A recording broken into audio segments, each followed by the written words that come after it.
First order of business is the Pledge of Allegiance. Please join me in the Pledge of Allegiance. Pledge allegiance to the flag of the United States of America and to the republic which stands, one nation, under God, indivisible, with liberty and justice for all.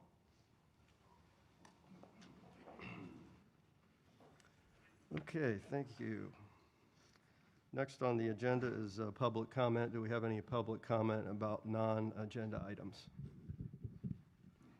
Doesn't look like it. We'll have the executive director's report. Good morning, Georgiana. Good morning. Thank you, Mr. Chair. Welcome, everyone. I hope everyone had a very relaxing 4th of July weekend.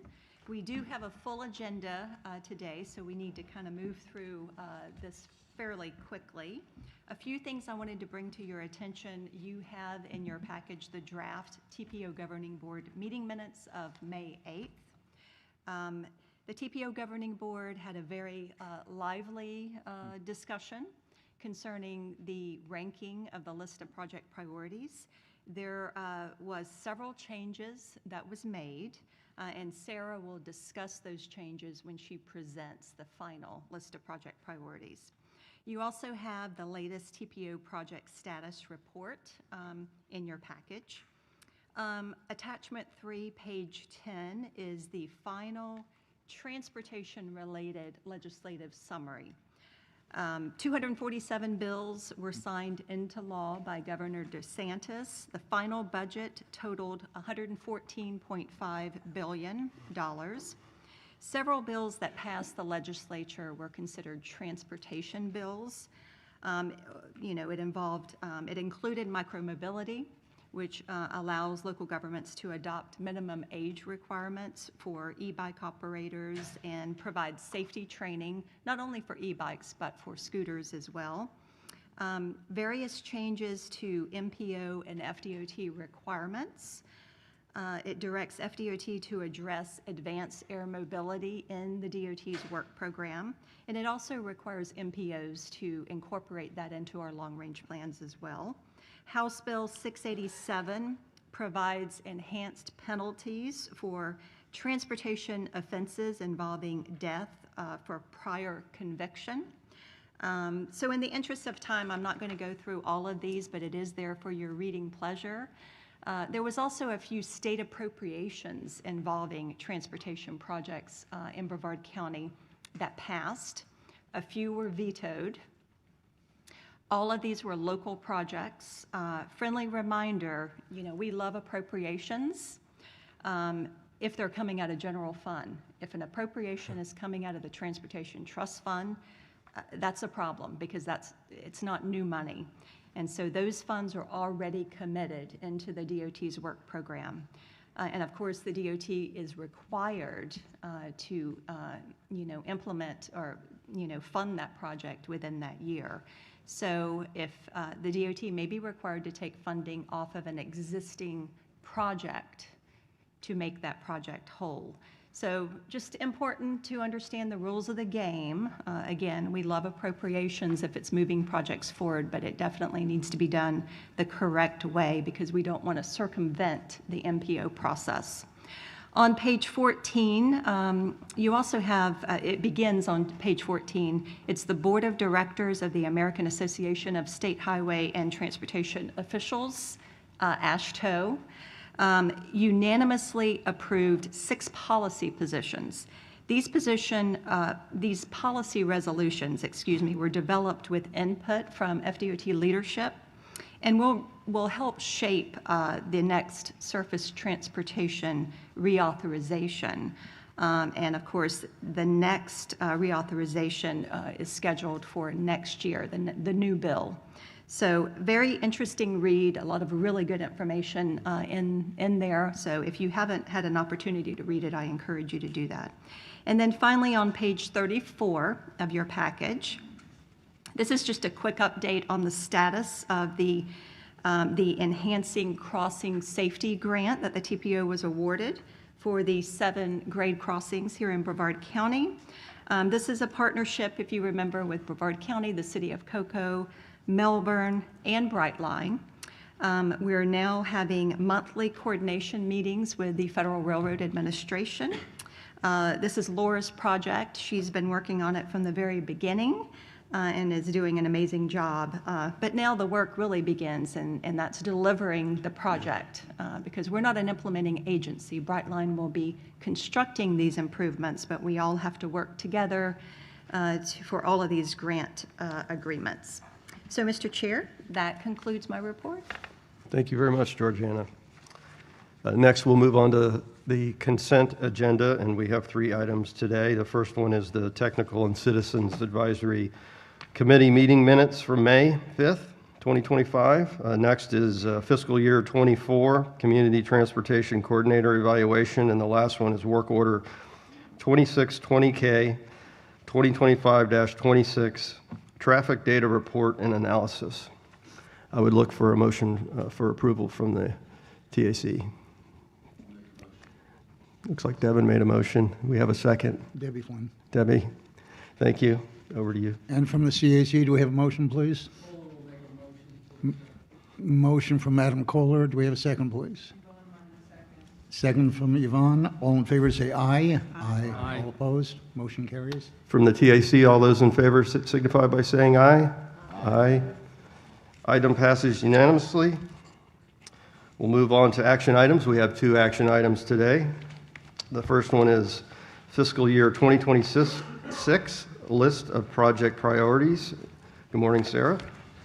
Good morning, Sarah Crom, Senior Transportation Planner.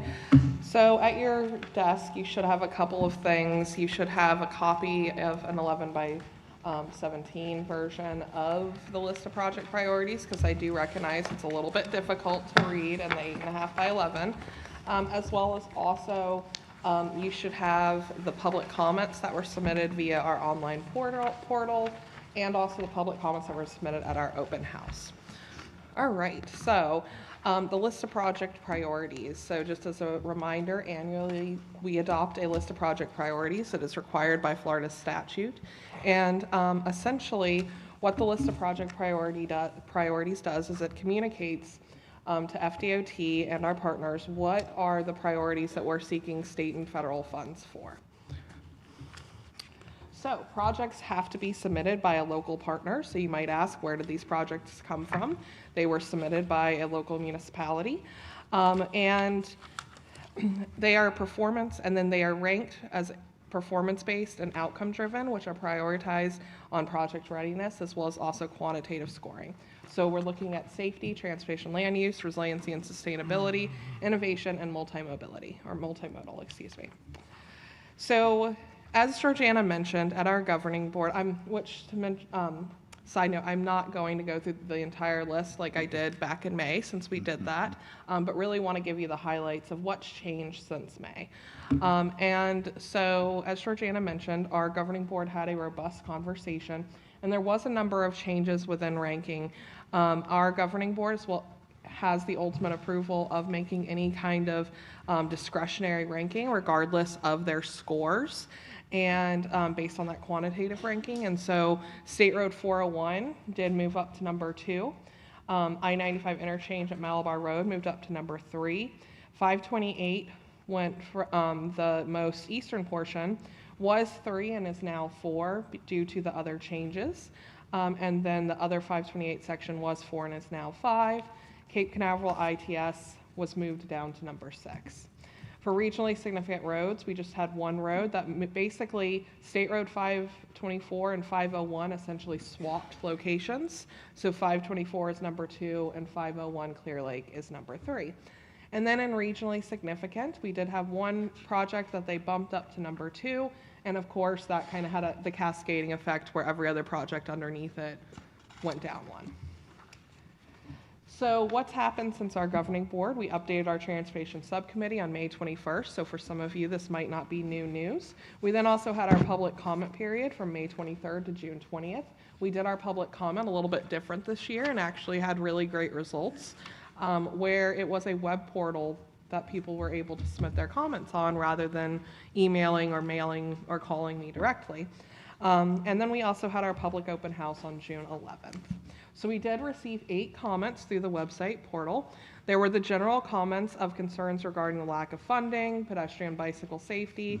There were several intersections that that weren't on the priority list that they were concerned with, that we were able to get some more information with the maintaining agency.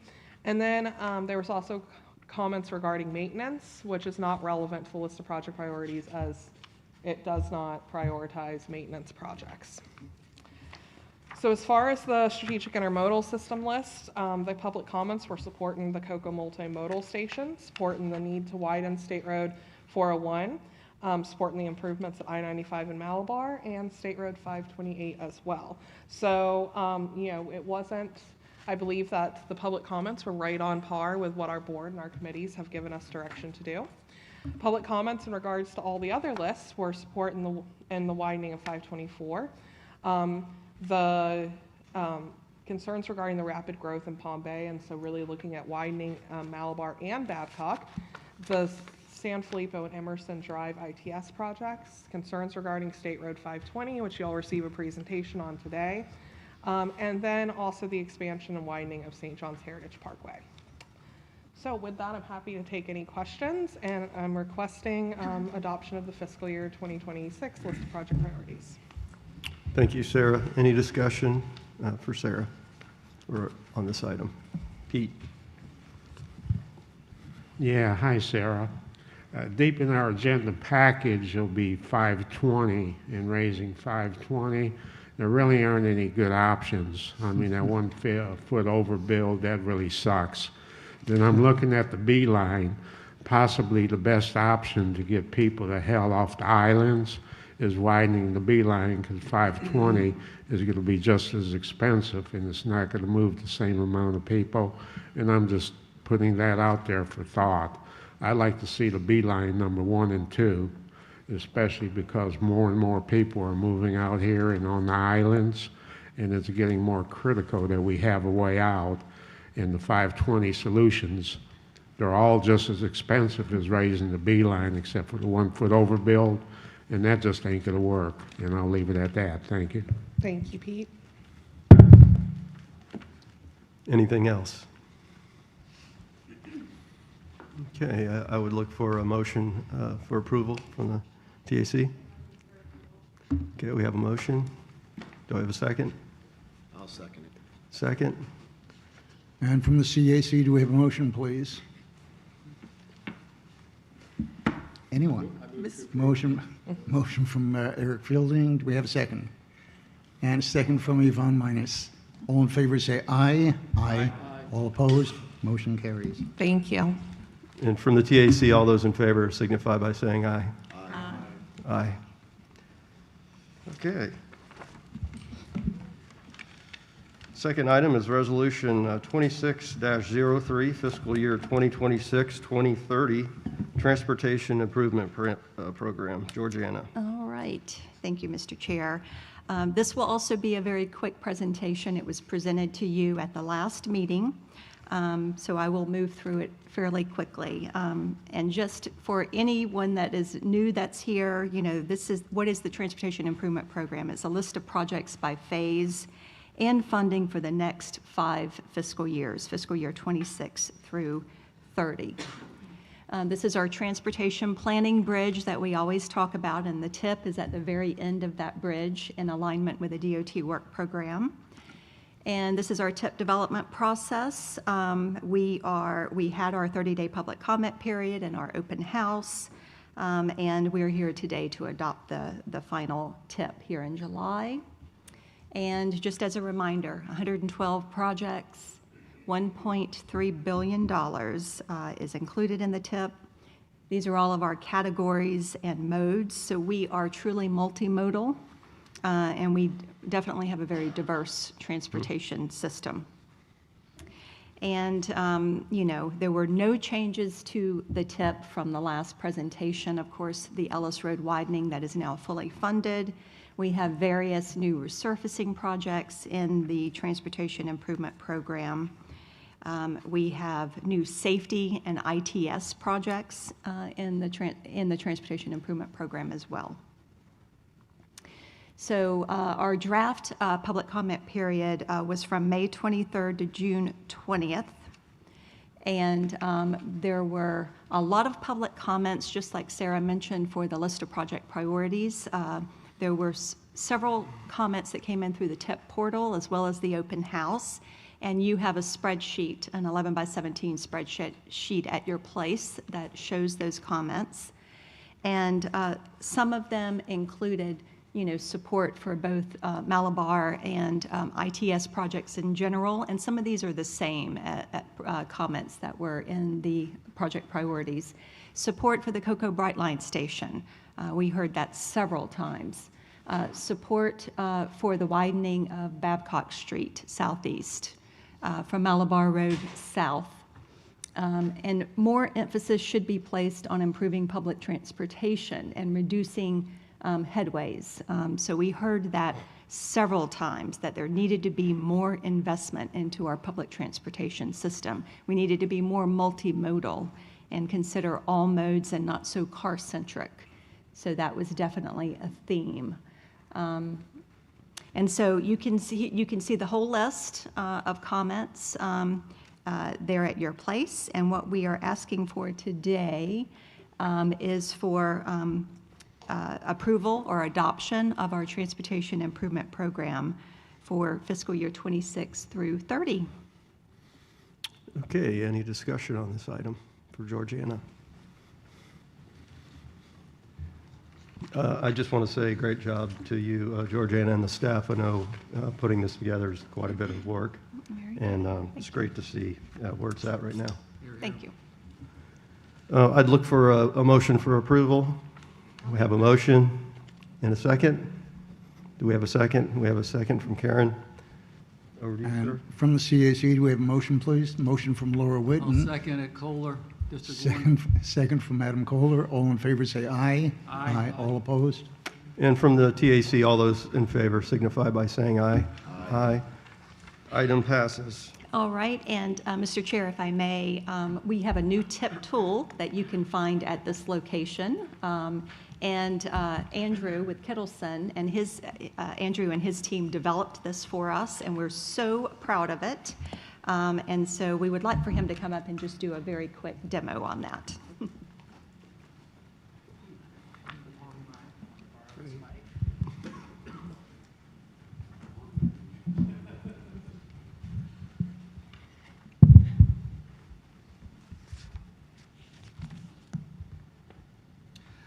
All right. Hello, everyone. As Georgiana said, I'm Andrew Garrison, and as part of updating the TIP this year, we also developed a web application that allows users to more easily see the TIP and find the projects they're looking for. So the purpose of this is just to make it easier for citizens, elected officials, city and county staff to find information about their projects, rather than kind of digging through a long report that's got a lot of tables and stuff like that. So this application is now posted on the TIP page of the TPO website. So you scroll down here, you can find the application right there. If you click into the application, we'll have a home page, and then you've got the projects tab right here. And essentially what this does is you've got the map and you've got a table listing all of the projects that are in the TIP. As you can see, there are over 100 projects on all these different rows. And what you can do for any project you're interested in, you can click on that project, and all the information that is available in the TIP tables is available here. So you've got your basic project information, but then the thing that people are going to be most interested in is all of that funding information is right there and available. So you've got your project phase, you've got when that money is allocated, and then you can also see the totals.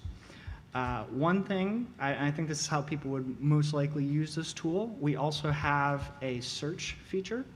So just to give an example, I think most people are familiar with the Ellis Road project. So if I were interested in that project or interested in any project on Ellis, I could search for that project and I can see where that project is. And then again, the project information is right there. And you can see for Ellis, there's a lot more. You can see that there's right-of-way funding as well as construction funding. And then it's very helpful here to have it all added up so you can get a better sense of what the total amount in each fiscal year is, and then you can see those total project costs as well. In addition to that, you can also search by filters. So if you wanted to see by a certain type of project, like a widening project or a safety project or something like that, you could search that way, and then by type of work as well. Another feature that we have in here is just that same sort of chart that Georgiana briefly showed, so you can get an idea of the total amount of funds that are in each project type. So you can see about 100 million for capacity projects down here. Maintenance is about 300 million, and so on. And then the one other thing that I just want to note as you're using this tool, one important thing is that we have 2 fiscal years listed. So because of kind of a weird quirk with state and federal fiscal years, the 25 to 29 tip and the 26 to 30 tip are both going to be active for a little bit during the summer. And so we needed to include a drop down so you could see both of those project information in both of those documents. However, most people probably want to go to the most recent one. Just want to let you know that. So if you don't see your project, you might be in the wrong fiscal year. Make sure you've got your drop down checked off for that. And then we also have a page that shows these reports that you can download as well. Great. Any questions? Yeah. Greg Stoll, COCO. You had showed a search bar filter. For example, if I'm a COCO resident and I really don't care about anything else out there than COCO, can I just search COCO and it'll pull everything up? Yeah, so you do have an ability to look for a responsible agency. So managed by COCO is an option. However, we didn't. We had to kind of target our efforts, so we did not build in a feature yet to search by everything in like the geographic area of COCO. We do have an ongoing contract with the TPO, and so to do maintenance on this thing. But I think also if there are things that as people begin to use it, they're like, oh, this would be a great feature to add. We can certainly look into that as well. You know, because the city and Public Works on their website has some limited information that is like right here. Yeah. For the average citizen, I know we're all kind of techies here, but for the average citizen to be able to go up here and say, what's going on? Click, here's my stuff. Yeah. Would be the suggestion. Okay, no, that's a great idea, and I think part of it is we want to get it in front of people and let people use it and get that feedback, so that's great. Excellent. Thank you very much. Yep. Okay, any other questions? Is there a link to so that you could take a look at the design of the project? Like looking at documents related to the project, you mean? Just so you understand what the project's going to be more than just a blue line on the road. I would suggest the DOT cflroads.com. It has a lot of information in there. That's why I was wondering if there would be a link to the FDOT in order to see that information. On the tip page. Yes. That could be something we consider, but right now you don't have that functionality. Okay, I'd like it, please. Okay, yeah, we'll keep that in mind. But I definitely think the DOT has had the cflroads.com website for many, many years, and it is a wealth of information. it is. So it should be embrazened in our brains to go and look at It that. is. Yeah, Pete? Yeah, I'd like to see, pick a project, where's the money coming? Yep, that too. Money coming in 10 years, in 15 years, and we don't know. Well, so one thing to be clear about with this tip document, let me get this back real quick. So everything in the tip is funds that are actually allocated to the project over the next 5 years. So I think Sarah was talking briefly earlier about the list of project priorities. So those are projects where we're still wanting to find funds for those projects, whereas what's shown right now in this tip application is funds that are available in the next 5 years for these projects. Yes, real money on real projects here, just in the 5 years, the DOT's work program.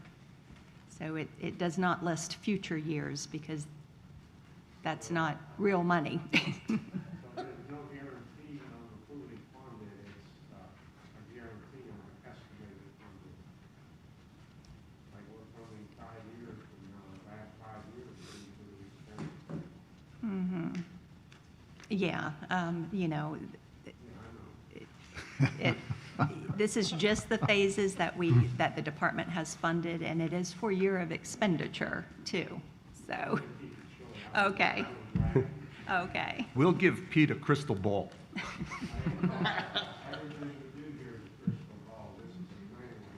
There you go. Anything else? Okay, thank you very much. Thank you, everyone. Okay, next on the agenda is presentations. We have three presentations today.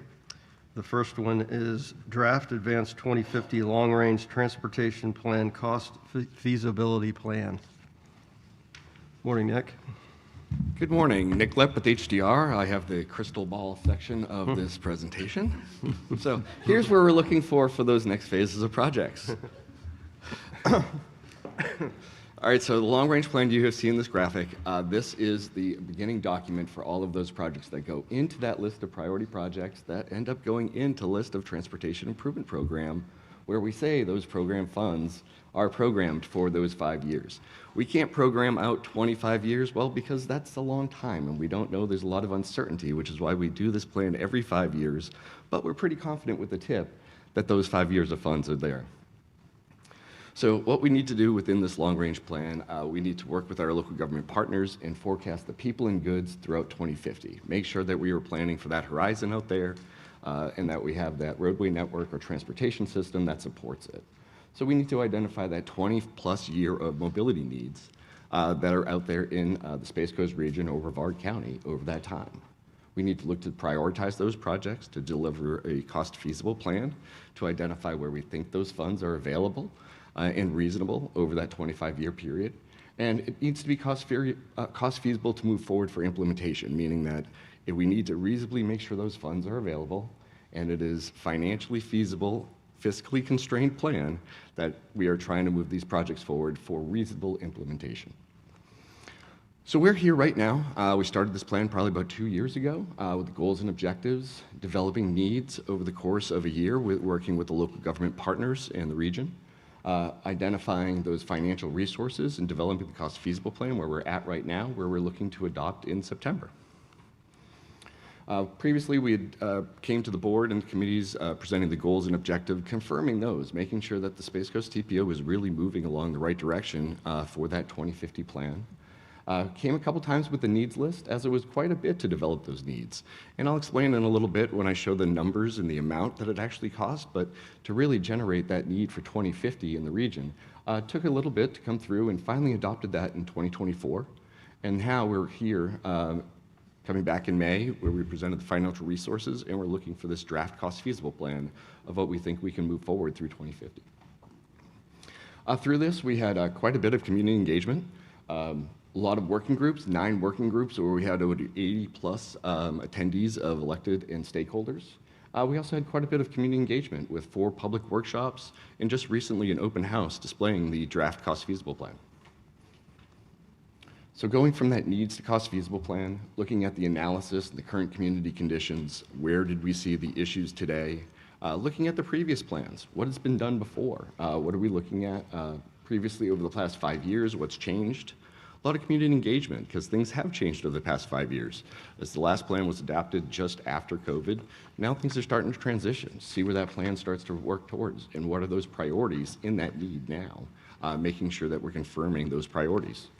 And then ultimately developing that financially feasible, cost-feasible plan that is fiscally constrained through 2050. So the projects seeking federal and state funds, those need to be in this plan. Local projects, local funding, that's a lot of complementary projects to help support the plan through 2050, but we're not counting on those local funds to deliver or implement this long-range plan. Projects that are fully funded, meaning funded through construction, will be considered cost feasible.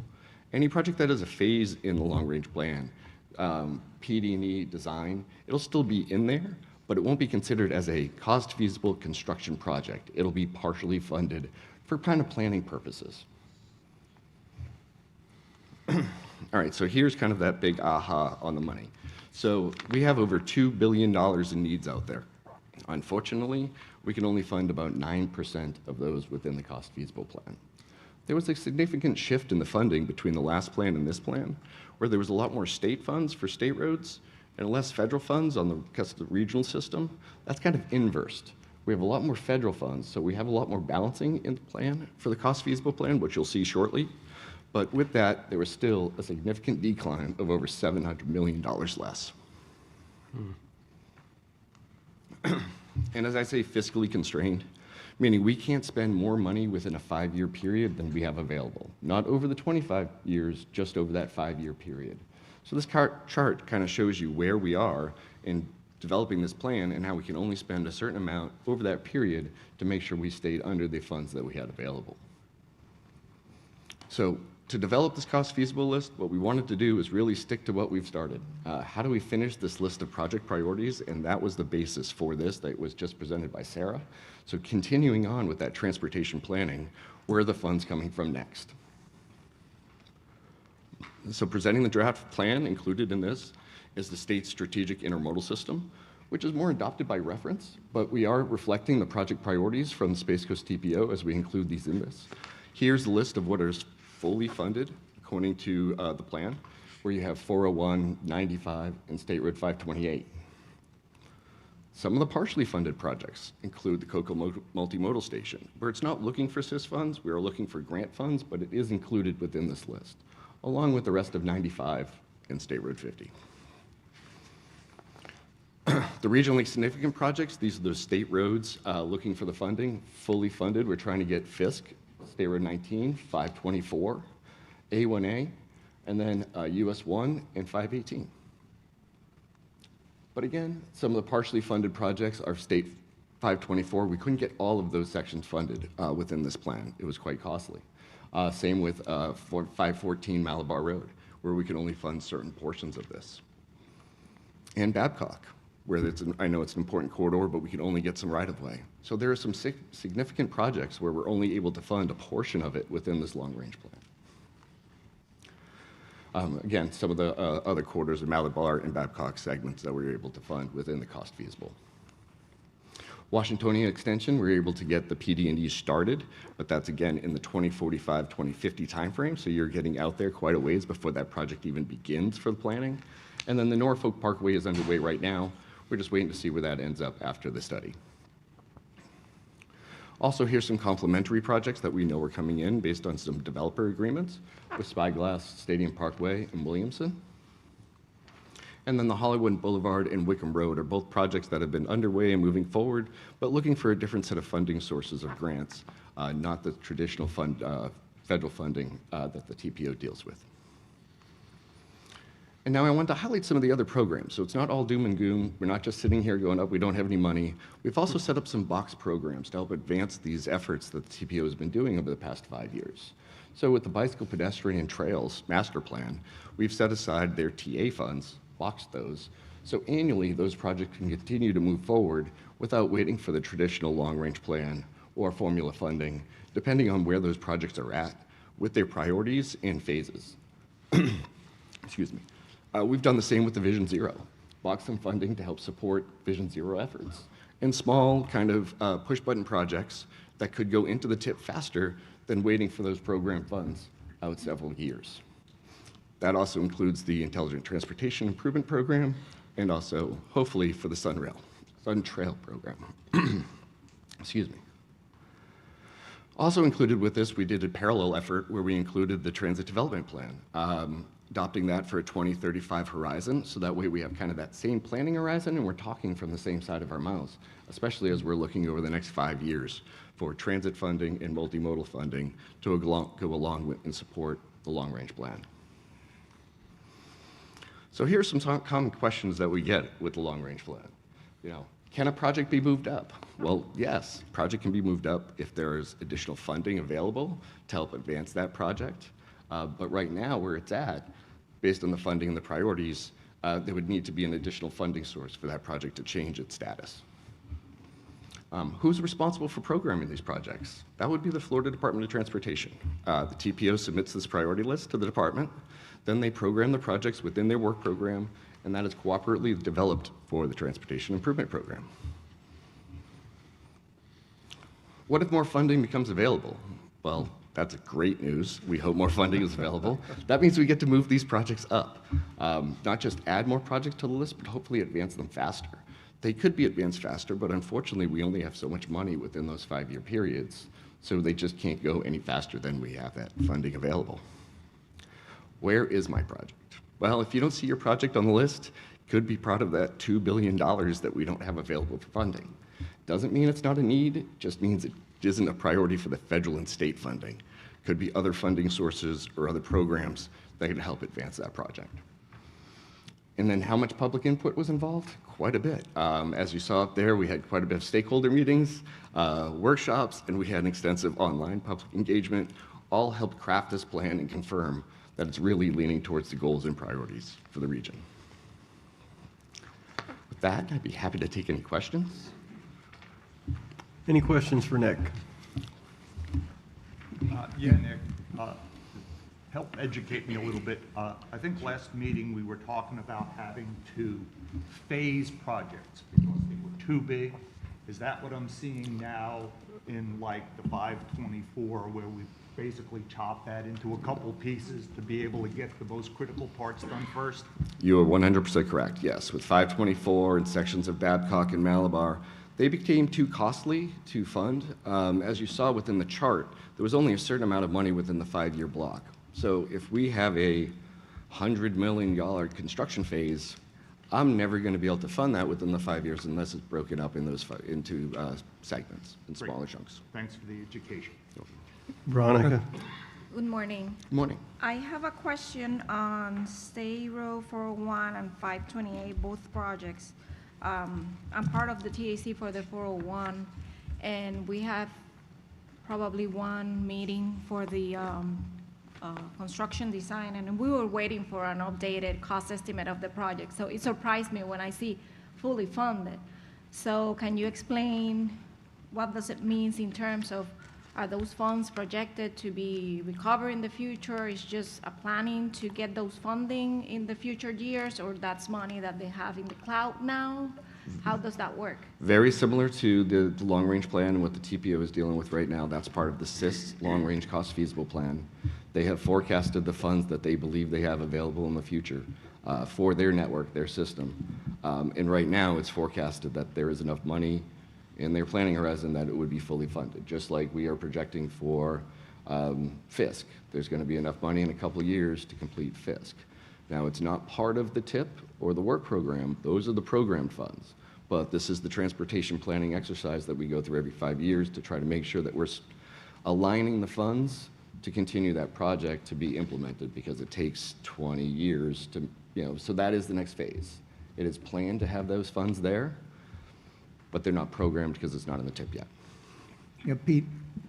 I enjoyed you last week, Monday at Trails presentation, and you hit it spot on. You say, what I'm giving you is the wish list. How you're going to pay for it is your business. Well, and that's correct. That's how the priorities are. It's your priorities that you're pushing forward to go next into the TIP. I'm just giving you, here's where the money is, and here's where we think they can go Here's forward. our wish list. Yes, sir. That's easy to do a wish list, the scope of work. Well- But paying for the materials and paying for the labor, that gets a little bit more difficult, especially with the price of real estate and right-of-way actually going above the construction costs. The whole taxing infrastructure hadn't caught up to that concept yet. So we're getting years and years and years behind where we should be. And, you're giving us the, hey, this is what you want, here it is. Well, But how do we pay for it? We're all involved. All of us are involved in that struggle. yes, sir. And that's why we do this every 5 years. If this was presented 5 years ago, your list was much longer. You had $700 million more forecasted. And we have to update it every 5 years to make sure we can continue to deliver some of these projects, or at least those priority projects, using the federal and state funds that we have available. Yeah. Well, now, I'd like to throw out Highway 50 from I-4 to 436. They were talking about widening that 20 years ago, and the price was astronomical 20 years ago. I'd say today it's impossible. It'd bankrupt the state.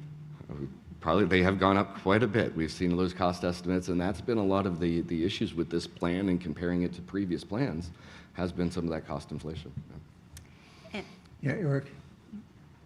I don't know if you hear me, was there anything with the infrastructure law that had to do with impoundment or pulling back of the money from that infrastructure law that could have affected these numbers, or is that unrelated to some of those federal policy changes? There was one. So at one point, we were considering the carbon reduction funds within the plan. But since we do not believe those were going to be continuing on through the next infrastructure bill or the continuation, we did not include those in the plan.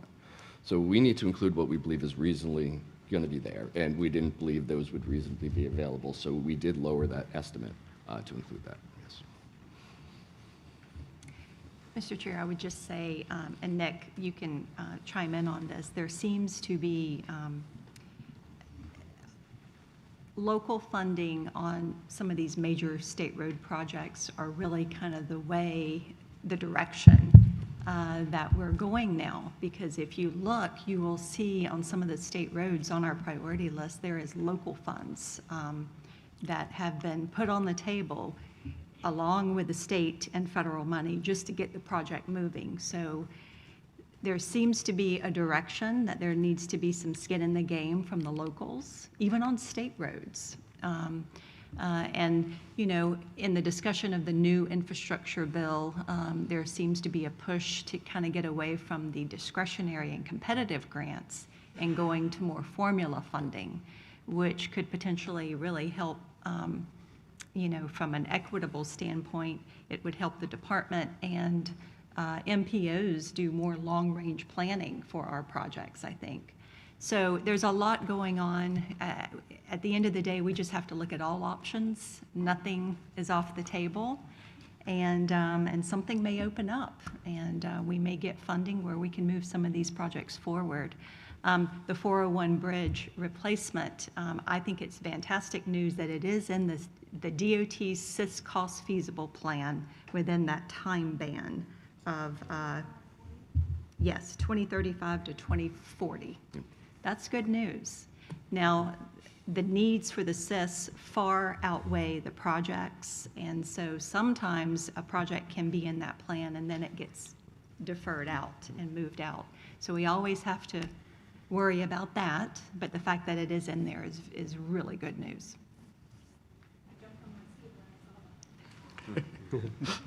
Yeah, Pete? Yeah, in this area, we have a big problem with local funds.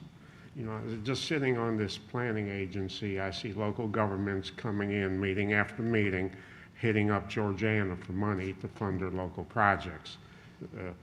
They don't realize how nice of an area they have, and they're not willing to protect it, and they're not willing to invest in infrastructure.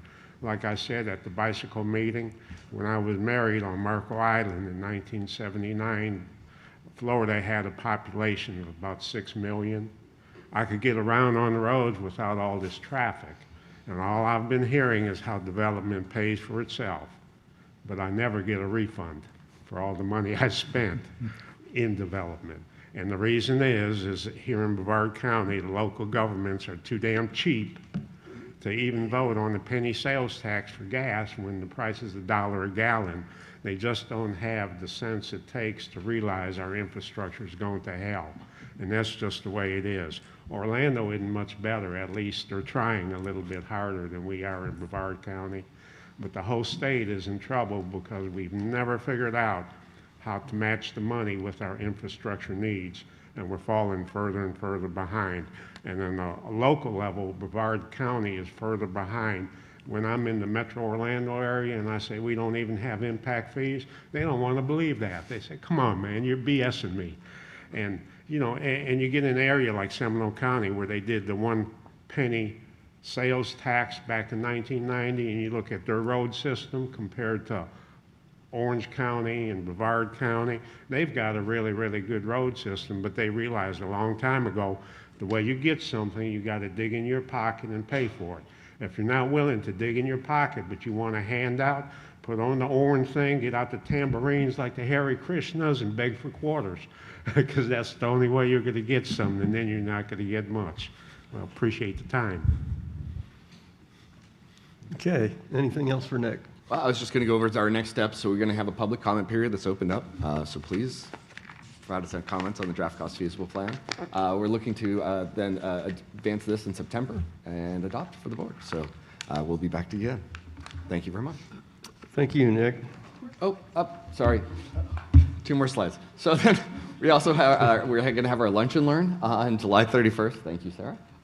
Please participate in that, where we're going to present the long-range plan and also some information. And then the road to adoption. So yes, we are here right now, and then we're going to be going to the governing board on Thursday. All right. That was. Okay, next up, we're going to have a presentation on State Road 405, that's South Street. It's the corridor study update by the FDOT. Good morning, sir. Good morning, sir. Thank you.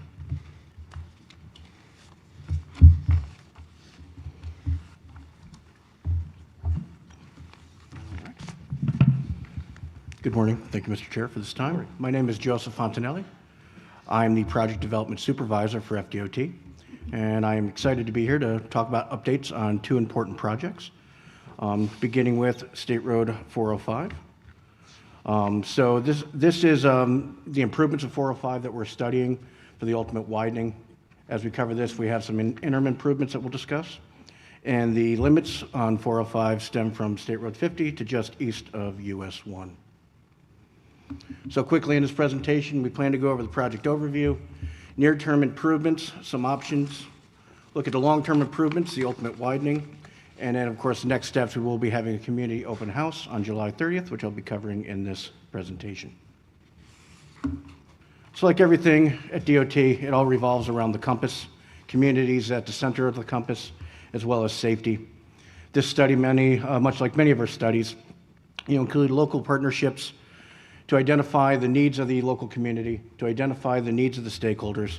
And this starts with a process that we call a project visioning team, where we can create collaboration, community-centric design, and look for improvements for all modes of transportation. As mentioned in previous presentation, we look at all multi-modes, not just vehicular traffic, but pedestrian, bicycle traffic.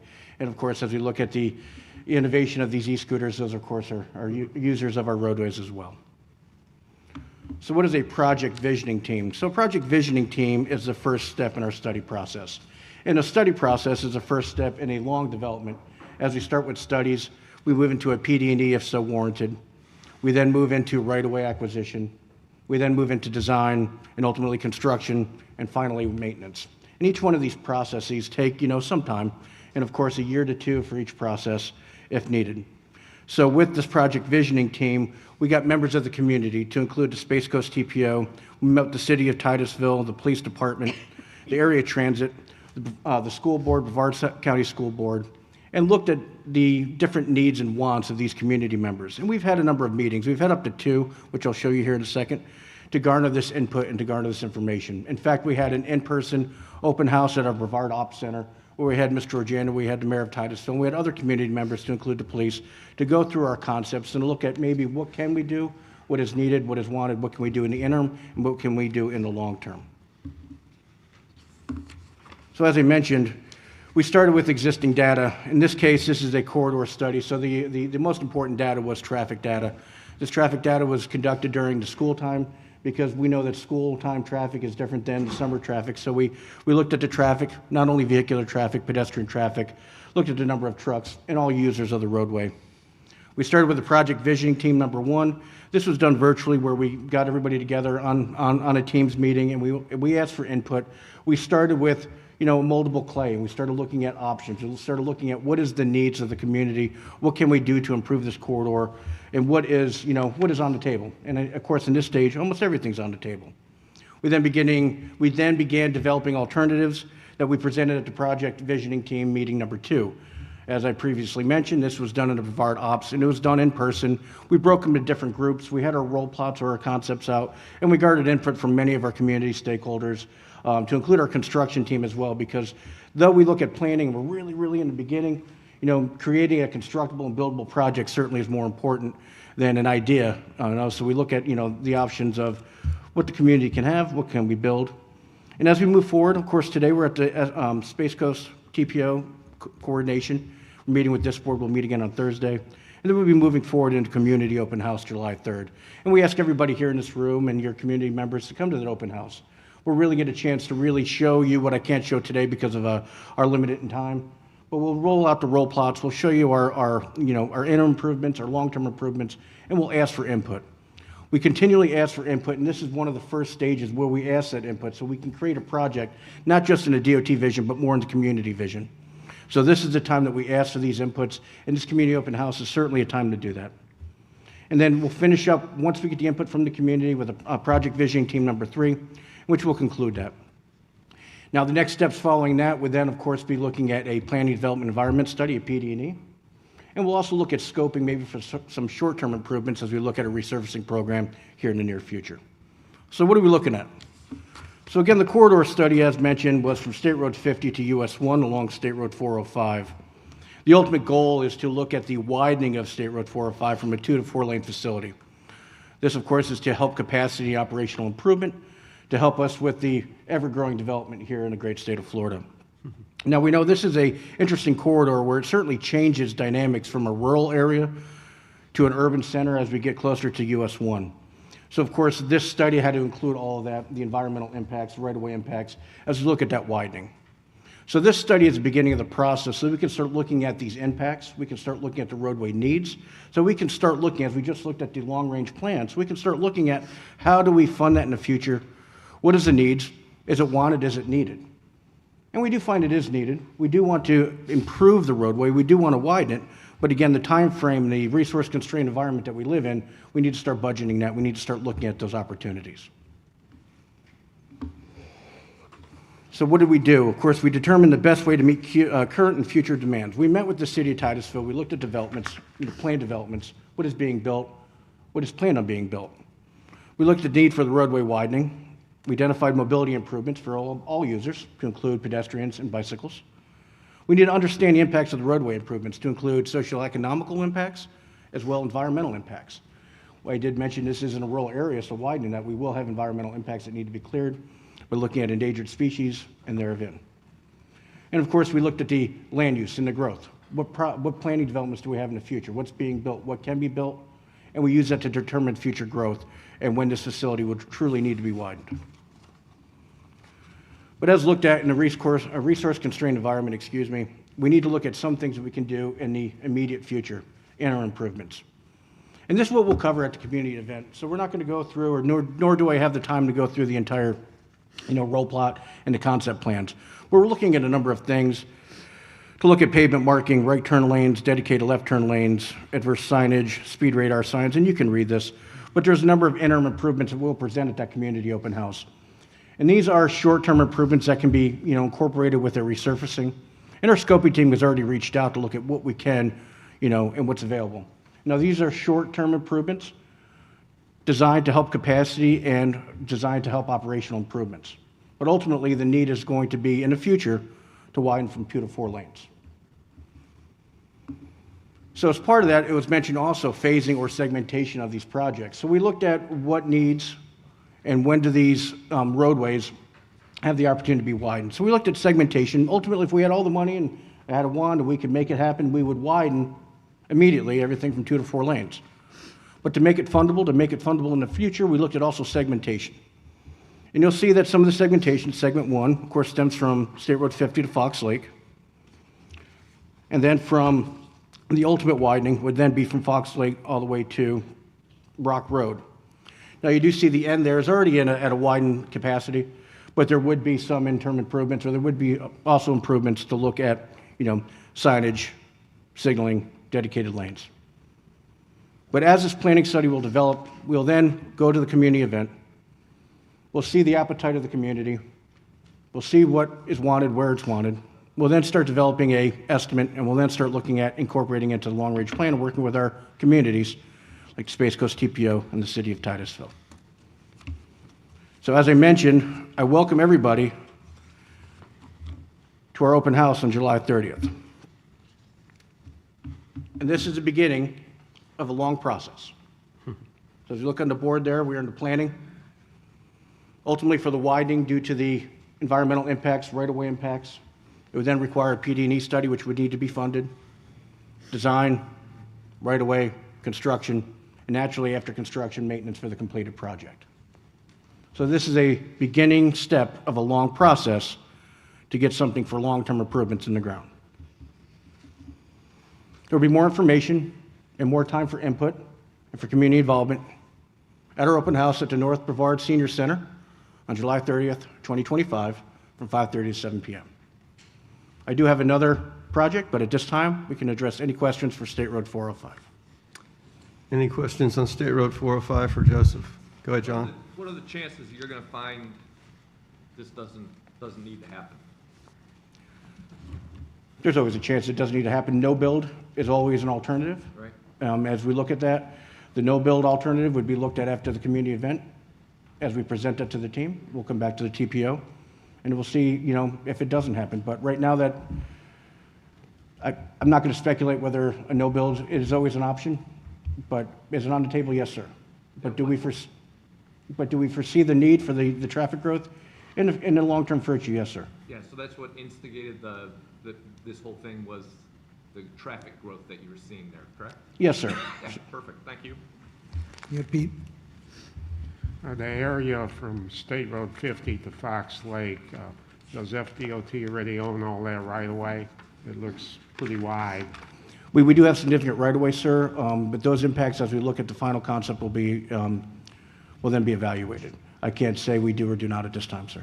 Oh, right. Well, your best guess is that FDOT already owns a lot of the right-of-way for... We do have a wide area there, sir, but I can't say at this point No, whether or I not we'd have to have right-of-way understand. Your impacts. crystal ball, it's hard to make 100% We do our best to stay within our right-of-way naturally, but as we look at the increase, if we have a wide median with 2 lanes on either side, I can't say at this time that we would not impact Right. right-of-way. The reason I'm gigging you, I'm not going to be around on the 30th, so I'm just trying to get a little bit of input now. Yes, sir. Hey, well, It is a long process, yes, sir. now, in the back of your mind, that segment from Fox Lake to 50, there's a pretty wide sidewalk from Singleton, and I think it stops a little bit before Fox Lake. Is that part of the contingency to continue that wide sidewalk? Yes, sir, but we'll continue to work on the multimodal improvements to include the wide shared use paths, yes, sir. Right, and that area is industrial. You mentioned it's rural. It's really an industrial segment. Yep. And I agree with you that the best sense is to 4-lane it from 50 to Fox Lake, because traffic increases as it gets close to the 50, and then it decreases as you get further north. So you've got it planned right, but it all was supposed to happen at once. Now it's too expensive to happen at once, so it's getting segmented. Well, it's segmented so that we do have that option. Right. If so we the money will be did there, have all yeah. that money, we'd say let's go for it. But as we looked at segmentation, it's so that we can look at the feasible plan moving forward. Well, I know what it's like to be broke. Yes, sir. Aaron? Give her the mic. Thank you. When you're talking about multimodal, you mean that sidewalk that he just mentioned? Yes, ma'am. So as a cyclist, I don't care about the sidewalk. I care about Cycling. when you expand that road, you leave at least a shoulder without rumble strips on the, at least that 5-foot shoulder. I'd prefer a bike lane if there was room for it, so that the bicyclists who are riding in pace lines faster than you want to be on the sidewalk, that we have a place to ride without cars beeping at us because we're out in their lane, or us crashing because grass has grown into the shoulder or whatever else has happened to it. So is that, maybe it's one of those considerations, but I didn't see it there. Yes, ma'am. So what we're looking at is that multimodal improvement, and we're looking at all options at this point because we are in the planning. So we will take that input, and I have my team here behind us actually taking notes. So we'll take your input and we'll see what we can do. Again, the concepts are in development, so I can't say what's in or what's out because we're taking your input right now, and particularly at the community event. Right, So and I'll try to come to that meeting. So your input is certainly heard. Thank you so very much. Yeah, I know. I know, and I worry when I hear multimodal. I think it's, I said I didn't care. I think it's great to have great multi-use paths, but that should not be at the expense of having someplace on the road where bikers can ride, cyclists can ride. Yes, ma'am, your comments you. well received. Thank you so much. Yeah, Greg? You had said that the consideration starts by evaluating traffic data. Are you actually mining the traffic data that the TPO collects? Is that the traffic data you're looking at? Yes, sir. We work with our TPO partners, and in times, and in all studies, we sometimes have our own data collection. So all these things are taking place when we do any planning study. But certainly, we use the data that was mined from the TPO. And you also look at the road quality classification as far as what condition traffic count is on that, like it's, what, we grade them somehow, right? A, B, C, D, F. Yes, sir. Yes, sir. So, I mean, there's different ways we grade it. It's level of service, and that comes Yeah. down to capacity, but we also look at roadway conditions as we do, our maintenance resurfacing as well. So because this is in the future, as mentioned, we will have resurfacings between here and there so that we can improve the surface as well. And finally, maybe I missed this part, but how does the project actually kick off? Do they come to you and say FDOT, or are we coming through the LRTP and all of that? Or is it Titusville or the municipality? All the above, sir. In this case, Mr. Rojana, would you like to have an input? Yeah, Adam, I was just going to mention, this project really was initiated by the city of Titusville. When we do our call for projects, I mean, even if there needs to be some capacity improvements on a state road, it is initiated really by the local government. Okay, great. Yes, it could come from the department. They can, we work with them daily, and there may be something that's flagged, but between the level of service, between traffic counts, we have our transportation subcommittee meetings. All of that information is provided to make those decisions that this is a project that has got some serious capacity issues, at least within a section of it. And but you may need to look at it from point A to point B and then segment it, like Joseph said, so that you have the options on how you're going to move that forward. But ultimately, it is really supported on the city level. This was a project that has been on their radar for a long time, and so this corridor study is really the first step. Okay, awesome. Yeah, thank you, Joseph. Anything else on this project for Joseph? Okay, we're going to move on to our next presentation, and that's State Road 520 Causeway Vulnerability Study Update. And you guys are stuck with me again. Okay, so again, my name is Joseph Fontanelli, Project Development Supervisor. The next study that we are working on in the department is the 520 Causeway Vulnerability Study. And this, of course, connects the islands. And we're looking from US 1 to State Road A1A. As before, I try to keep the agenda for you, my friends. Project overview, potential alternatives, and the next steps. Now, a vulnerability study is different from the corridor study that we just talked about, and that the corridor study, as we just mentioned, was based on traffic, capacity, operations. Our vulnerability study is looking at the operations of the roadway, or in this case, the causeway, in adverse, environmental conditions, whether it be a storm, heavy rain. So we're looking at the resiliency and vulnerability of this causeway during these events. So part of the study was to make sure that we assess potential impacts of flooding, storms, and sea level rise, look at environmental and engineering hazards that are associated with it, which is why we're doing a study, create some mitigation alternatives, and naturally look at evacuation emergency response that was mentioned about getting people off the island, as you mentioned earlier today, sir. So this is what the intent of the study was, the purpose of the study. We did collect data. In this case, we did look at traffic, but more importantly, we looked at potential sea level rise. What is the rise during these storm events that we've had empirical data from the past? And we are looking at creating a creating a less vulnerable corridor, causeway, up to a Category 3 storm event. So that was our objective. Naturally, 4 and 5 are tough and horrific, but it's hard to engineer with that, particularly as these storms seem to be getting just my opinion, a little bit more aggressive as the years go on. So in this case, we always start our studies with a project visioning team, which we reach out and we look towards our stakeholders and our partners like Space Coast TPO. You can read the number of people. We really reached out and really tried to get a breadth of input from our community involvement. City of Cocoa, TPO, Merritt Island Redevelopment Agency, Marine Source Recouncil, Cape Canaveral Hospital. Of course, the list goes on. And these are the people that we invited to these project visioning teams. Now, these meetings were on Teams so that we could get a myriad of these people in the room. It's tough to get all these people to travel and get everybody in a room together. So these were conducted via Teams, via online presence.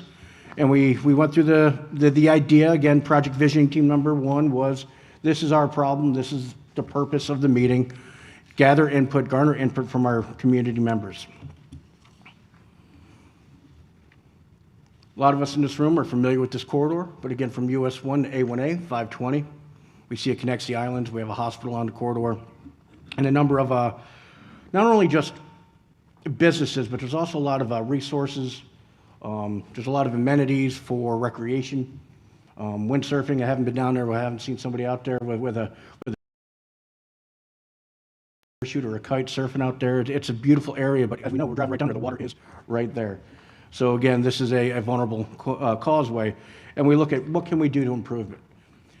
Now, unlike our last study where we could put a turn lane here or maybe a traffic signal here, this is a large project because the improvements, as mentioned earlier, are costly and they are impactful.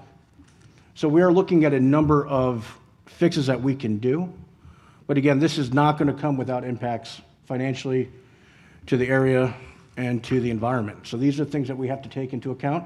These are things that we have to ask what is important to the community.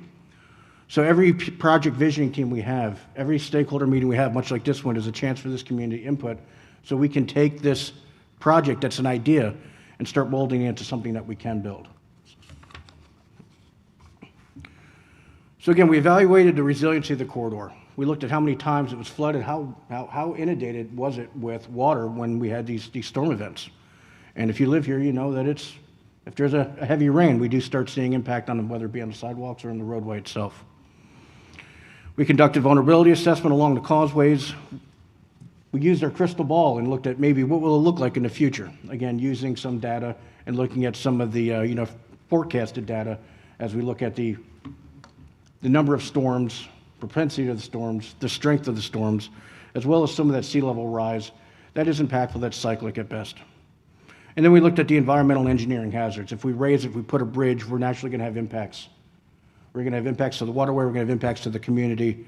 So we have to look at these impacts so that we develop a plan in the future, that we can start creating estimates, and we can create a plan that is going to be not only here, 10, 20, but 50, 60 years, again, maybe after we're gone, that can create a resilient infrastructure for the islands. Again, we are in the beginning stages of this, so it was asked, is there a chance for something not to be built? There's always a no-build alternative that we always evaluate. But some of the other options, again, this will be covered in our next PVT meeting, our project visioning team meeting. And again, I have my engineering team here is with me as well.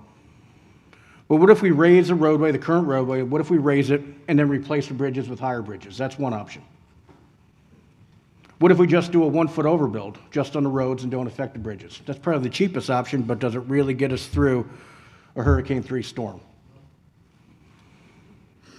Again, I'm not here to say yes or no, but again, that's probably the cheapest, but maybe not the most resilient option. But again, this is what we're having this meeting for. What if we just raise one side? We caught some feedback when we had this in one of our PVTs, but it's an option. We have to look at it, where we keep one side down at the ground level where it currently is, but raise one side of the causeway to help evacuations. It'd be less impactful financially, but it'd still have environmental impacts, but we'd still have that roadway frontage. So that's another option we're looking at. Again, none of these are right or wrong. These are just options that we're developing as a team. Then the ultimate, I guess, would be the most financially impactful, but probably the most resilient, would be replacing the entire causeway with a bridge structure all the way through. Again, we would have to connect to the communities that are currently there. But this would be impactful financially, this would be tough environmentally, so I mean, this would be maybe one of the ultimate plans, but not a plan for 5 years or 10 years, but as we look forward to 2035, 2050.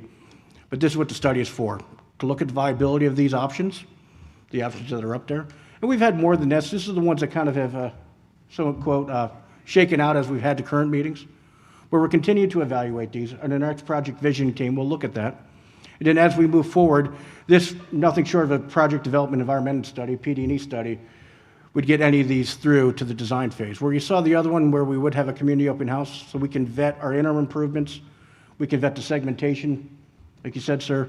But in this case, moving forward to a PD&E study would be the next step. Again, and all those take time as we move forward. This whole process was done in partnership with the Space Coast TPO and stakeholders like yourself. One of the things we can do, or we will look at doing, is looking at nature-based solutions, and this is part of all the alternatives that I mentioned. And even if we can't do some of those big alternatives, it's still something that we can look at today. We could put mangroves, seagrasses, salt marshes, oyster reefs. We can just look at some other nature-based solutions to help with the inundation of the waterways and the water against the infrastructure that we have out there today.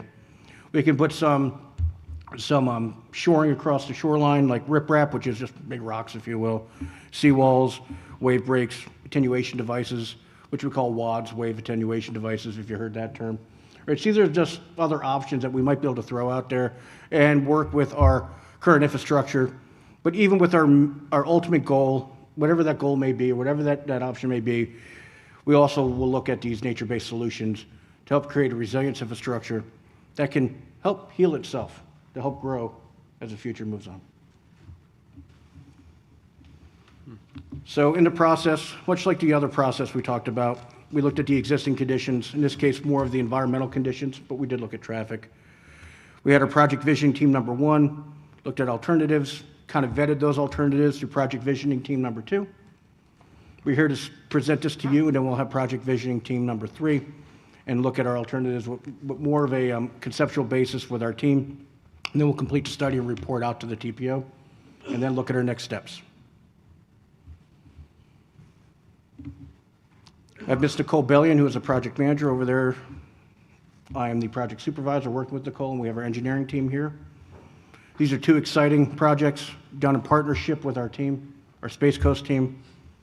Mr. Chair, thank you for your time, and I'll address any questions that we might have on this one. Okay, thank you, Joseph. Any questions for Joseph on this Peter. vulnerability study? Well, they don't want to hear my bull crap, but We appreciate you, sir. but anyhow, on 520, I'm a little bit familiar, and it seems like from the Humphreys Bridge to Sykes Creek is one segment. I know the shoreline protection on the Indian River Relief Bridge, that little part Causeway, those riprap rocks are pretty impressive. And the elevation of the road seems reasonable to where Merritt Island could excavate. The expensive part seems to be from Sykes Creek to the coast. Is that the way you're looking at it? Yes, sir. At this point, we are earlier, a little bit earlier in this development than we are with the former one that I looked at, but we will look at segmentation as we get a viable alternative. Which one is the community falling on? We can then look at segmentation so we can do it in bite-sized chunks, more feasible chunks financially. And you're probably not aware of the beachside resistance for leaving causeways in place. I think that resistance stopped the beeline 5 or 6 years ago. So when you're talking about elevating one side and leaving the causeway on the other side, there's probably going to be a lot of local blowback, but I'll let you discover that for yourself. And elevating that seems very, very expensive. And that 1 foot overbuild for a class 1, heck, we don't even turn off the TV for a class 1 around here, you know. Well, it's a class 1, there's a beer party. Well, I appreciate your input, sir, and we have had an opportunity to talk with Ms. Georgiana, Ms. Sarah about, the different advocacy groups out there for their, for their amenities. So we do have that in mind, and again, that's why we have these project visioning teams, so we can garner that information. Well, nothing new for me then, but a pleasure for the update and for the I know it's a challenge to do something to 520 financially, especially. Well, thank you, sir. Yeah, Josiah? Is there a possibility of being able to use Sorrel funds on the option 4, if we were to raise the Causeway, to open up an additional funding avenue for us, because everything's expensive? I can work with our TPO partners. I don't have a good answer for you on that one, sir. I'd have to look into it. Thank you. Yeah, Adam? Yeah, do we have a date for the August, August 18th, sir. August 18th? Thank you. Where is it going to be at? Well, that will be, again, a Teams meeting for us to go over that. So it's not an open house at this point, but Thank you. that'll be for our stakeholders. Thank you. Yes, sir. Go ahead, Yeah, Greg. Craig? Yeah, Joseph, as I'm more of an operations person, I figured I'd pass on a little bit that I've heard over the years here. I believe early on, one of the hurricanes, FDOT explored on evacuations opening one of the, like say, eastbound lanes to a westbound. And that lesson learned was that was way too manpower intensive, because now all of a sudden you had to have FHP and sheriffs at every intersection. And so the lesson learned from that for the next evacuation, what they did was they opened up the shoulder for a third evacuation lane, leaving both eastbound lanes open for emergency vehicles and such. So aside taking into account what Pete said and being resistant to leaving causeways in place, something to consider, though, is also being able to have at least, since everything's so expensive, at least one double lane or whatever to get those people off the island. And rather than, there's already a limited number of causeways in place to do that, to kind of write one off, I would think would hurt. Yes, sir. That's just my opinion. No, and it's well put, sir. Thank you very much. Yes, sir. Okay. Anything else for Joseph? I want to thank everybody for your time. Thank you. Thank you. Okay, next up is the report section on our agenda, and the first one is from the FDOT. Good morning. Good morning, Mr. Chair, and committee members. My name is Kaya Powell. I am with FDOT, and I am subbing today for Chuck, your MPO liaison. He will be back at the next meeting.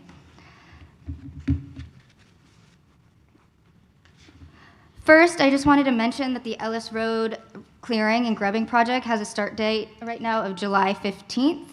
And then also on the screen, I've provided a list of 5 projects that have been completed since the last meeting in May. The construction report for June 2025 is in the agenda packet, which contains more information on the projects shown. I would gladly take any questions to bring back to Chuck and get you an answer after the meeting, if you have anything specific. Next, I would like to talk about the Central Florida Safety Summit. It was our second annual summit. The Central Florida Safety Summit, which was held on May 9th, was a really big success. It was located at the Daytona International Speedway. The event was well attended by local partners all throughout District 5 to share in recognizing numerous individuals and organizations who have dedicated their efforts to helping bring us closer to Target and Vision Zero. Secretary Tyler and Lorene Bobo of FDOT were joined by State Representative Bill Partington, State Senator Tom Wright, to express their deepest gratitude with everyone supporting the cause to get everyone home to their loved ones safely.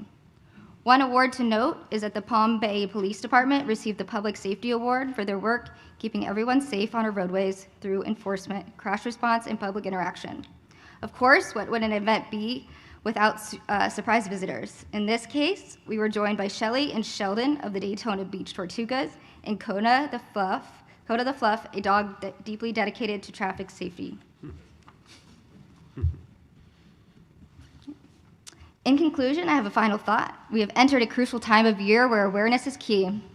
First, hurricane season began on June the 1st and will continue through November 30th. As residents of Eastern State on the Atlantic Ocean, we all hope for the best. However, it is very important that we plan for the worst. The best time to prepare is now to finalize plans for either staying home or a possible evacuation. We are also entering the hottest time of the year, when we expose ourselves to high temperatures and humidity on hot sunny days while working or having fun. We need to be proactive in taking care of ourselves by staying hydrated, taking breaks, and getting out of the sun.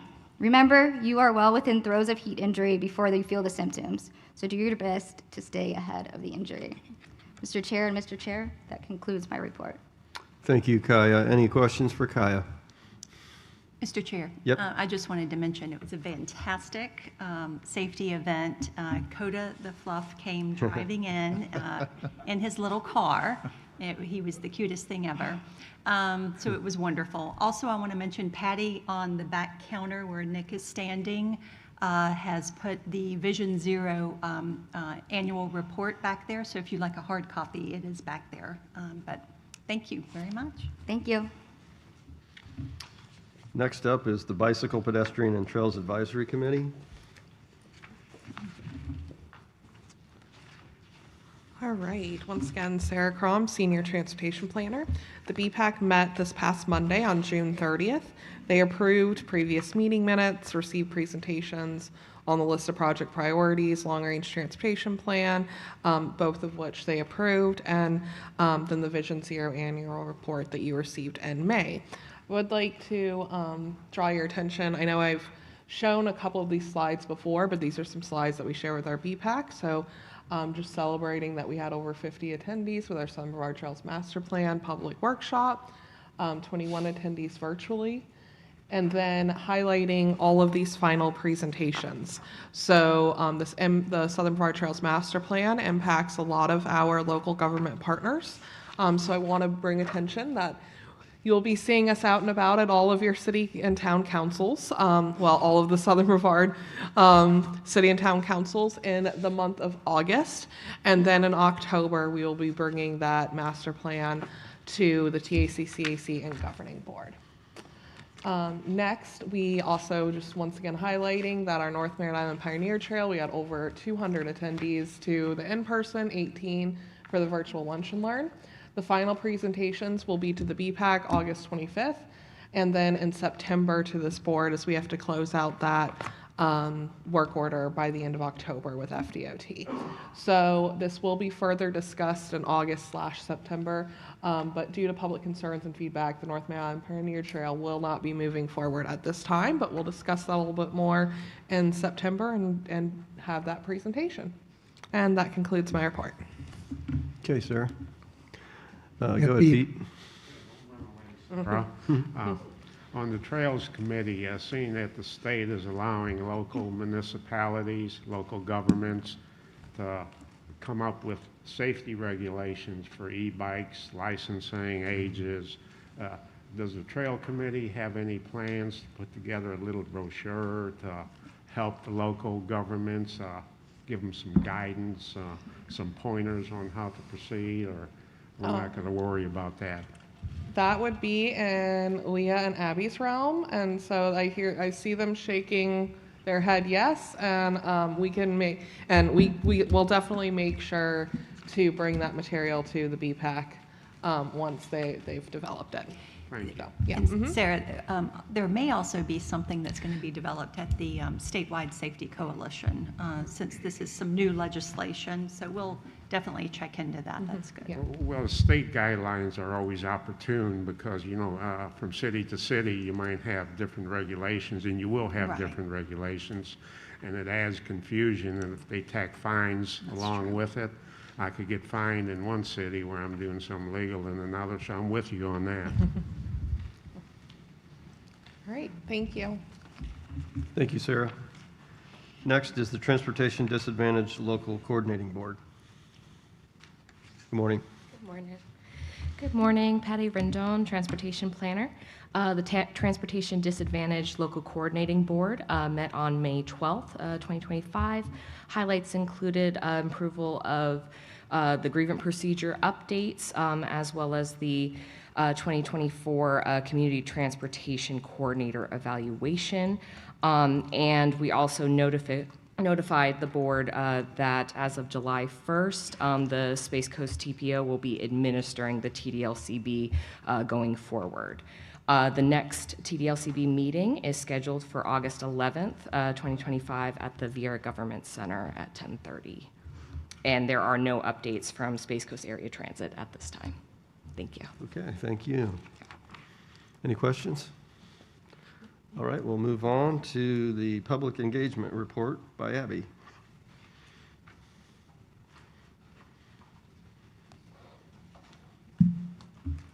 Good morning. My name is Abby Hemingway. I'm the Public Information and Outreach Manager for the Space Coast TPO. And buckle in, because this is a longer report than normal, because we have a lot of great things to talk about. And then we won't see you again until September, so some upcoming things as well. That's right.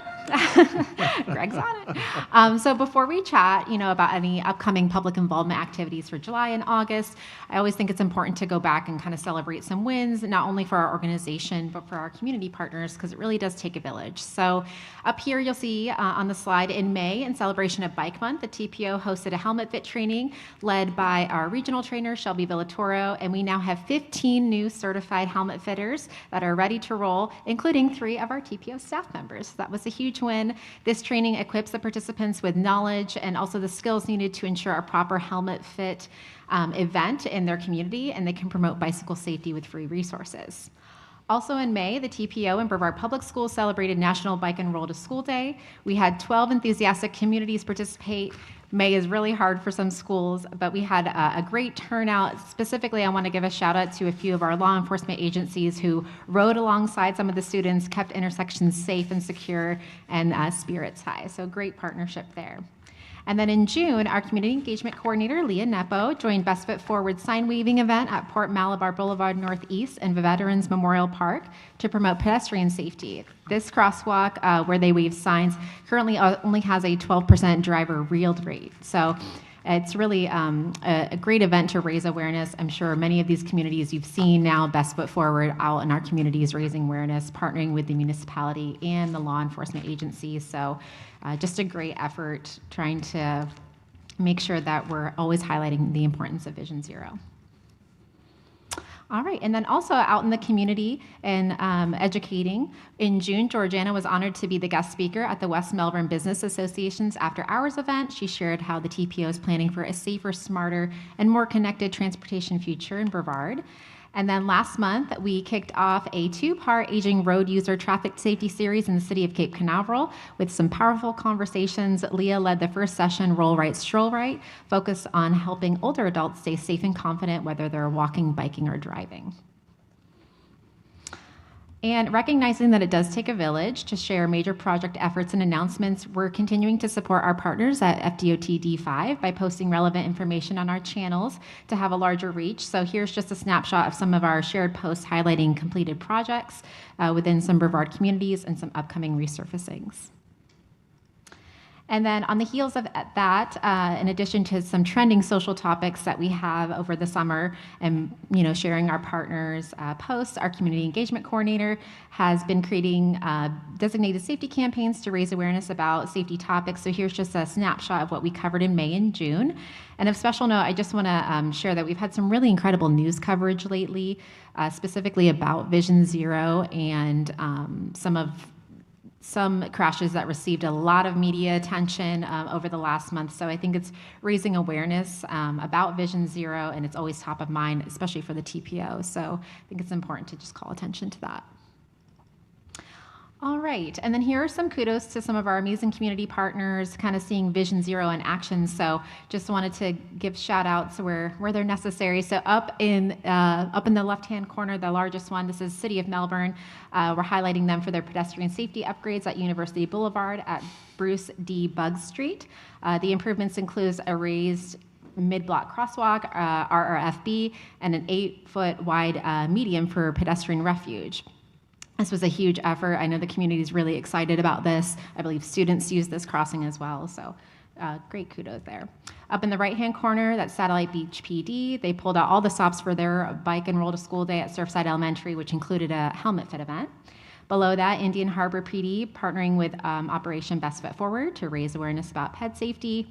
Down in the middle, that's Titusville PD. They gifted a bicycle and a free helmet to an Oak Park student in need, and this is that student's main source of transportation now to and from school. And then lastly, in the corner there is Melbourne Beach PD. They got stealthy and creative with their social media efforts to highlight their speeding enforcement campaign. So I just wanted to give a shout out. Our law enforcement agencies are doing incredible things all throughout the county, and just always giving credit where credit's due. And you heard Georgiana and Sarah mention the open house and how great of a success it was. So every June, if you're not familiar, we host an open house in conjunction with the public comment period of our draft list of project priorities, as well as the transportation improvement program that we heard about earlier. This year's open house, the theme was investing in tomorrow's transportation together, and it focused on how planning for today and assessing our funding today sets us up for success in the future. We had over 50 attendees join us. They engaged in a lot of hands-on activities. They shared feedback, as we heard about some of the really significant public comments that came through. And it just really highlighted that this was a thoughtful public engagement process. We gave ample time for people to talk with staff, our consultants, and it was very successful. We also promoted it on social media, community calendars. We also had some local news coverage from the Mayfield Minute, Florida Today, and via our Voice, showcasing community interest. So also want to extend our thanks to our governing board members and our committee members who were able to attend. We appreciate you. All right, looking forward. Here's a snapshot of some of our upcoming events that we're supporting and hosting. This slide, it looks a little different actually from what's in your packet. So I'm not gonna read through every one of them, but of special note, our team and partners, are gearing up for back to school. We have a lot of back to school events coming up, trying to keep safety top of mind. Leah will be leading a professional development day for Brevard Public Schools PE teachers, focusing in on bicycle safety resources. And Georgiana will also have a speaking engagement at the Titusville Chamber in mid-August. And I'm going to call attention to a few of these events as well. We have lots of information that we're going to continue to promote on social media. We'll be partnering with the NHTSA to highlight summer safety travel, the dangers of speeding, and Child Safety Month. There's always things to promote when it comes to safety in the summer because we have a lot more people on the road. So any of those messages that you can help us share, we'd be appreciative. Okay, this is a big one. The TPO every year observes National Stop on Red Week, which this year runs August 3rd through the 9th. And Stop on Red really aims to educate drivers about the dangers of red light running and to reduce the number and severity of crashes. We've created a toolkit for our municipal and law enforcement agencies to use to help educate the community. But we don't just stop there. We really try to partner every year with a different city or police department to highlight and draw attention. So this year, we're going to be down in West Melbourne. We ask that you join us if you can. And we're going to be there with the National Coalition for Safer Roads, Melissa Wandel, who is their ambassador. And the West Melbourne Police Department, we're partnering with West Melbourne this year. And we're taking it to the streets to raise awareness about this important week. And we're going to be at a very, very busy intersection, Evans Road, Hollywood Boulevard, and US 192. We all know that US 192 looks very different now, has a lot of great things on it for safety. And so we're trying to draw attention specifically, though, during Stop on Red, this intersection is major. We also had some of our funding went on this intersection improvements, so it's a nice tie in there. We're going to be waving signs as a visual cue to motorists to underscore that stopping on red could save a life. So we're currently in need of volunteers, so if you're interested in coming out, Leah, raise your hand. Talk to Leah and she can get you on the list. The more bodies that we have out there actually, raising awareness, it really does help. So you can chat more with Leah or feel free to email her. And then just to close this out, of course, we know that back to school is a huge time of year. We really try to highlight to add safety to your back to school list, whether that means a helmet, high-vis gear, things like that. So we'll be creating a social media campaign, sharing it with our local law enforcement agencies, our PIOs, and our partners to really hammer home that safety is just as important as any other thing on the back to school list. And last but not least, join the TPO and the City of Cape Canaveral. We're going to be celebrating National Grandparents Week with a safety fair full of fun resources, family togetherness, and we also have free helmet fit events. So registration is coming soon for this, but it will be with the City of Cape Canaveral at their community center, the C5. And if you are a new member, I just encourage you to follow us on our social media platforms. We really consider our governing board members and our committee members our ambassadors. And so, you have a different reach than we do. You have different friends than we do. So we just ask that if you can share our posts, especially if it's meaningful for your community too. So, and thank you for those who do share our posts and extend our reach. That's all I have. Thank you, Abby. Good job. Any questions for Abby? Go ahead. Yvonne. Hi there. I want to give a double shout out for the city of Melbourne with the raised median there. Definitely appreciate that. It is very helpful in the community and also for Melbourne, also for the police department. Definitely thank you for that. Also, the stop on red. Is this the only intersection in Brevard County? I know this is the TPO's chair's city, West Melbourne, but is there any other cities that's being recognized, specifically Melbourne? So every year we choose a different agency to work with. We encourage every law enforcement agency to participate. I think our very first one was with the city of Melbourne and BCSO when we did Pineda and Wickham. We did that intersection. It's been a few years, but we try to spread the love when we're hosting a pop-up event, but there's nothing, any agency can host a pop-up event. We just try to rotate so that we're kind of spreading the love, so to speak. But we did provide all of our law enforcement agencies with a toolkit that they can use. They can also put up, different signs. They can use their own signs to maybe alert motorists as well in their area. So we kind of give them some different ideas that they can do depending on their bandwidth. Okay. Pineda Causeway is not in Melbourne.